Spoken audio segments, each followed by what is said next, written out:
দেশে ধর্ষণ নিপীড়নের ঘটনা বেড়ে যাওয়ায় 2020 সালে আইন সংশোধন করে সর্বোচ্চ শাস্তি মৃত্যুদণ্ডের বিধান করা হয়। এর 5 বছর পরও ধর্ষণের ঘটনা কমেনি। নারী ও শিশু নির্যাতন দমন আইনের মামলার বিচার 180 দিনের মধ্যে সম্পন্ন করার কথা বলা আছে।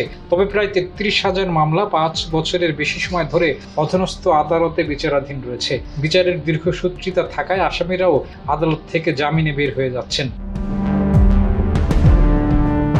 সম্প্রতি মাগুরায় শিশু ধর্ষণ সহ বিভিন্ন জেলায় ধর্ষণের 8টি ঘটনা প্রকাশ্যে এসেছে। বিচারের ধীরগতি নিয়েও প্রশ্ন উঠেছে বিভিন্ন মহলে। সভা সমাবেশ, মানববন্ধন ও বিক্ষোভ মিছিল থেকেও ধর্ষণ সহ নারী ও শিশু নির্যাতনের ঘটনায় সরকার, আদালত এবং আইনশৃঙ্খলা রক্ষা বাহিনীর নিজ নিজ ক্ষেত্রে দায়িত্ব পালনে উদাসীনতাকেও দায়ী করছেন অনেকে। দেশ জুড়ে তোলপাড় ওয়ালটন ফ্রিজ কিনে আপনিও হয়ে যেতে পারেন মিলেনিয়ার।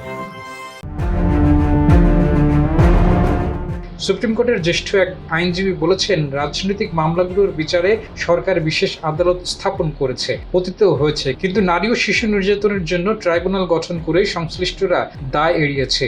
এটিকে কিভাবে আরও কার্যকর করা যায় সেটি অনেকাংশেই উপেক্ষিত। জামিনের সঙ্গে অপরাধীকে আর্থিক দণ্ডারোপ করা প্রয়োজন। সেটা 5 লাখ থেকে 1 কোটি টাকা পর্যন্ত হতে পারে। এতে জামিন বিষয়ে নিয়ন্ত্রণ আসবে এবং অপরাধীরাও আইনের অপব্যবহার করতে পারবে না।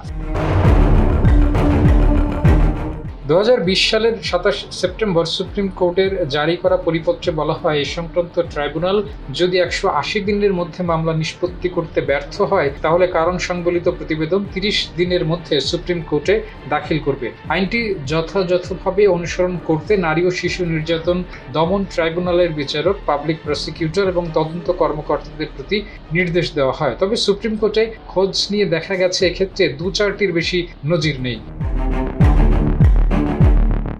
পুলিশ সদর দপ্তরের তথ্য অনুযায়ী 2024 সালে দেশে 17,571টি নারী নির্যাতনের ঘটনা ঘটেছে। দেশের 64 জেলার মধ্যে সবচেয়ে বেশি ঢাকায় 15,213টি নারী ও শিশু নির্যাতনের মামলা ট্রাইব্যুনালে বিচারাধীন রয়েছে। ঢাকায় এসব মামলা বিচারের জন্য ট্রাইব্যুনালের সংখ্যাও সবচেয়ে বেশি। আদালতের সর্বশেষ তথ্য অনুযায়ী গত অক্টোবর থেকে ডিসেম্বর পর্যন্ত 3 মাসে ঢাকায় 9টি ট্রাইব্যুনালে 992টি মামলার নিষ্পত্তি হয়েছে। আইন অনুযায়ী 30 দিনের মধ্যে এসব মামলার তদন্ত প্রতিবেদন আদালতে জমা দেওয়ার কথা, কিন্তু অধিকাংশ ক্ষেত্রেই পুলিশের তদন্ত নির্দিষ্ট সময় শেষ হয় না।